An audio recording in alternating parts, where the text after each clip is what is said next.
சரி, okay Selvakumar sir, இப்போ நீங்கள் இந்த நெல்லை தூத்துக்குடி மாவட்டங்களில் 2 நாளாக கொட்டி தீர்த்ததற்கு என்ன காரணம்? அது எந்த காற்றழுத்த தாழ்வு பகுதி, எந்த காற்று சுழற்சி, ஏன் இவ்வளவு அதிக கனமழை பொழிவு? இங்கே நெல்லை நிரம்பி வருகிறது, அங்கே தண்ணீர் அது மேலே பல 4000 மில்லிமீட்டருக்கு மேலே அங்கே வந்து கனமழை பொழிவு இருந்ததுக்கு என்ன காரணம் சார்? அதாவது ஒரு நிகழ்வு தென் மாவட்டங்களுக்கு ஒட்டி வந்துன்னு வச்சுங்களேன், வந்தா எப்பொழுதுமே நிகழ்வு வந்து நம்ம வடக்கு இந்திய பெருங்கடல்ல ஒரு நிகழ்வு இருந்தால் கடிகார சுற்றுக்கு எதிர் திசையில சுழலும். அதாவது எங்கன்னா அப்ப ராமநாதபுரத்தினுடைய காத்து நேரடியாக அப்படியே விருதுநகர் மாவட்டம் போய் தென்காசி திருநெல்வேலி மாவட்டத்துக்குள்ள போய் திருநெல்வேலி மாவட்டத்தோட கன்னியாகுமரி மாவட்ட எல்லையில இருக்கக்கூடிய மலையில போய் மோதும். ஆரல்வாய் மொழியிலிருந்து கிழக்கு மேற்கா இருக்கும் மலை, மேற்கு தொடர்ச்சி மலை. ஆரல்வாய் மொழியிலிருந்து பாபநாசம் வரைக்கும் கிழக்கு மேற்கா இருக்கும். அதுல இருக்கிற தோட்டம், தேயிலை தோட்ட பகுதி, பள்ளத்தாக்கு பகுதி தான் மாஞ்சோலை, நாலுமொக்கு, ஊத்து, காக்காட்சி. இந்த பகுதியில போய் தெற்கிலிருந்து வடக்கிலிருந்து வடகிழக்கிலிருந்து வரக்கூடிய காற்று போய் அதுல மோதும் பொழுது நீராவி நீராக மாறும்.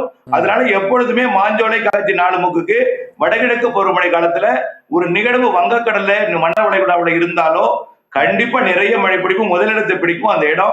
அதுதான் பாபநாசம் உள்ளிட்ட அணைகளுக்கும் பல்வேறு அணைகளுக்கும் நீர்பிடிப்பு பகுதிகளும் கூட. சரி, தூத்துக்குடி மாவட்டத்திலையும் கனமழை பொழிஞ்சிருக்கு சார். தூத்துக்குடியே பல வீடுகள்ல வெள்ளம் சூழ்ந்திருக்கு, 15 சென்டிமீட்டருக்கு மேல பெய்ஞ்சிருக்கு. அந்த பக்கமும் கயத்தாறு, எட்டயபுரம், அங்க ஓட்டப்படாரம் அந்த பகுதிகளெல்லாம் விளாத்திக்குளம் வரை அந்த தூத்துக்குடி மாவட்டம் முழுவதும் சுற்றி வைத்து கடுமையான மழை பொழிவு. கண்டிப்பாக நேற்று இருந்த நிகழ்வே ராமேஸ்வரத்திற்கும் தெற்கே கன்னியாகுமரிக்கும் இடையில தூத்துக்குடி மாவட்ட கடலோரத்துல தான் இருந்தது. தூத்துக்குடி அருகே இருக்கும் பொழுது திருச்செந்தூருக்கு தெற்கே ராதாபுரம் மற்றும் தூத்துக்குடி மாவட்டத்தோட தெற்கு ஆறுமுகநேரிலே இருந்து ராதாபுரம் ஒன்றியம் வரைக்கும் நிறைய மழை பொழிவை கொடுத்தது தூத்துக்குடி மாவட்டத்துக்கும். இந்த தூத்துக்குடியில நுழைஞ்ச மழை காற்றும் கூட அப்படியே போய் நாலுமுக்கு ஊத்துல போய் மோதிதான் மழை பொழிவை கொடுத்தது. கடலோரத்தில் இருகாற்று இணைவு ஏற்படும், குளிர்காற்று வெப்பநீராவி ஏற்படும். அங்கே போய் வெப்பநீராவி வந்து மரங்களால் குளிர்விக்கப்பட்டு மழை பொழிவை ஏற்படுத்தும். இதுதான் பிரச்சனை. ஓகே, இப்போ நெல்லை தூத்துக்குடி மாவட்டங்களை பொறுத்தவரை நெல்லை தூத்துக்குடி அந்த விருதுநகர் தென்காசி மாவட்டங்களில் இப்போதும் விட்டு விட்டு கனமழை பொழிவு இருந்து கொண்டிருக்கிறது. இது இன்று இரவுக்குள் இது நிற்பதற்கான சாத்தியக்கூறுகள் இருக்கிறதா? டெல்டா மாவட்டங்களிலும் நாளை மழைப்பொழிவு இருக்குமா இருக்காது சார்? அதான் ஏற்கனவே முதல்ல சொல்லியாச்சுங்கய்யா. அதாவது இப்ப டெல்டாவில் பெய்து கொண்டிருக்கக்கூடிய மழை ஸ்லைட்டா கொஞ்சம் கொஞ்சமா நிக்க தொடங்கிடும். நாளை காலையில பிரைட்டா இருக்கும் நம்முடைய வானிலை.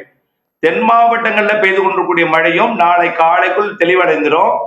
வானம் மேகமூட்டம் மட்டும்தான் இருக்கும். வெயில் லேசா கூட அங்கங்கே இடுக்குல வெயில் வரும், வெளிச்சம் வரும், எல்லாமே இருக்கும்.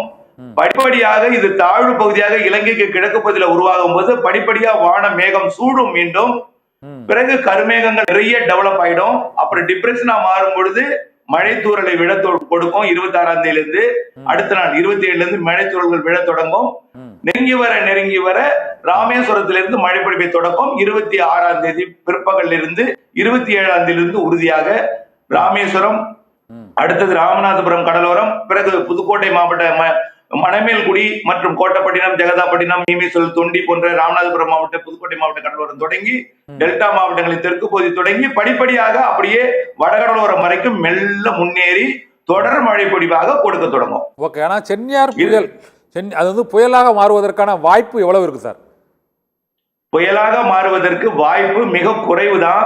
அப்படியே உருவானாலும் ஒரு நாள் புயல் தான். அது வந்து இலங்கை கரையோரமாக இருக்கிற காரணத்தினால வெப்பம் குறைவான பகுதிகளில் இருக்கு.